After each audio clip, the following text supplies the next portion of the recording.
Hello friends, welcome to my channel. मी शिवानी. किती छान असे पांढरे फुलं आहेत ना.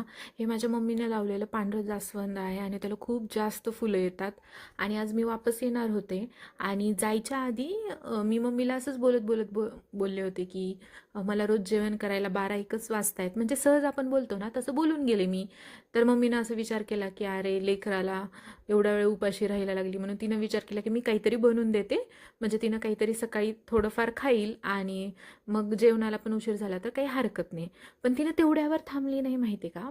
तिनं मला तिखट शेव आणि लाडू बनवलीच, पण त्यासोबत थोडीशी फिक्की शेव बनवली आणि ती पिल्लूसाठी. म्हणजे ही गोष्ट फक्त आपली आईच करू शकते, माहिती आहे का. म्हणजे तिनं असं विचार केला की आपण सगळे खातोला आणि पिल्लूला नाही का. तिला पण माहिती तिनं लहान आहे आणि ती नाही खाऊ शकत, पण तेवढीच तिनं टेस्ट करेल असं त्यामागची तिची भावना.